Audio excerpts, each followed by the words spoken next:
Yang kami hormati Bapak Presiden, Bapak Wakil Presiden, para peserta rapat terbatas, laporan Komite Penanganan COVID-19 dan Pemulihan Ekonomi Nasional. Kami laporkan bahwa Presiden rapat terbatas ini terbuka, diikuti oleh teman-teman media dari kantor Presiden. Kita akan memulai acara yang pertama dengan arahan Bapak Presiden. Kepada Bapak Presiden, dipersilakan. Bismillahirrahmanirrahim. Assalamualaikum warahmatullahi wabarakatuh.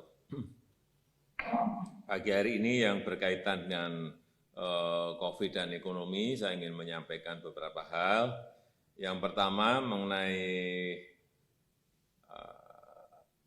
data yang saya terima, ini pada 11 Oktober, rata-rata kasus aktif COVID di Indonesia ini 19,97%, saya kira bagus, karena ini lebih rendah dari rata-rata COVID.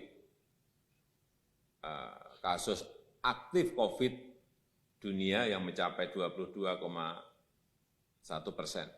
Kita lebih baik. Dan juga lebih baik dari rata-rata kasus aktif kalau kita lihat di 27 September 2020 yang lalu yang mencapai 22,46. Jadi penurunannya kelihatan sekali. Dari 22,46 menjadi 19,97. Yang kedua juga rata-rata kesembuhan.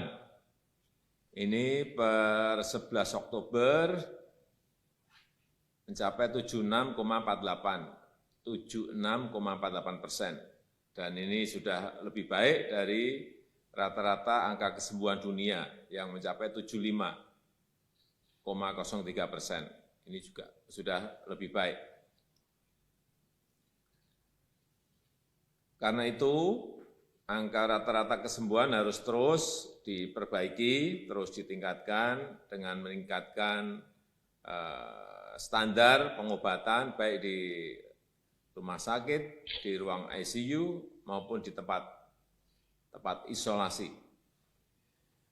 Dan kita juga sudah bisa menekan angka rata-rata kematian,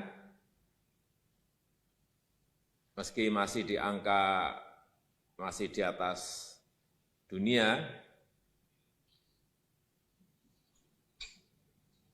di 3,55%.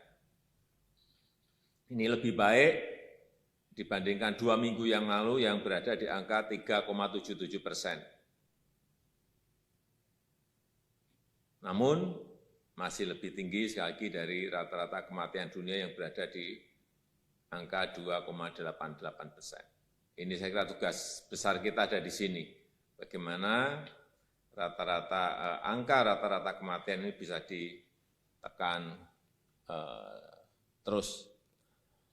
Kemudian yang penting juga menekan terus kasus positif dengan terus menyampaikan mengenai pentingnya kedisiplinan terhadap protokol kesehatan.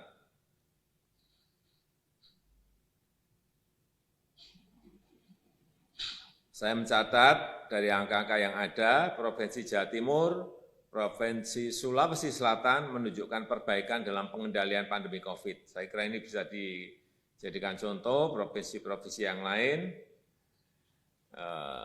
dan saya minta tetap yang 8 provinsi prioritas itu dimonitor secara ketat, kemudian testing, tracing, dan treatment-nya terus diperbaiki sehingga gap antara provinsi yang satu dengan provinsi yang lain, terutama mengenai testing, bisa kita kejar dengan baik.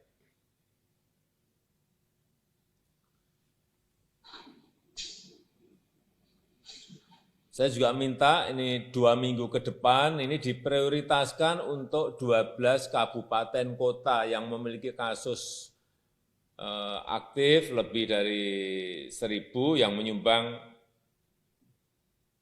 30% dari total kasus aktif nasional, yaitu di Kota Ambon, Jakarta Utara, di Bogor, Kota Depok, Kabupaten Bekasi, Kota Jayapura, Kota Padang, Jakarta Pusat, Jakarta Barat, Kota Pekanbaru, Jakarta Selatan, dan Jakarta Timur.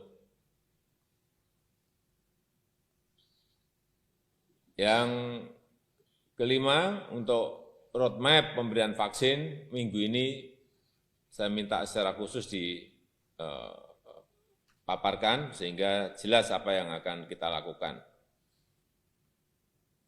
Kemudian untuk proses pemulihan ekonomi sampai dengan 7 Oktober saya mencatat realisasi anggaran, ini khusus realisasi anggaran untuk klaster bantuan sosial ini sudah mencapai 66%, klaster UMKM mencapai 76%, dan untuk klaster tambahan subsidi energi sudah sampai pada angka 94%. Ya, saya rasa itu yang bisa saya sampaikan sebagai pengantar. Terima kasih.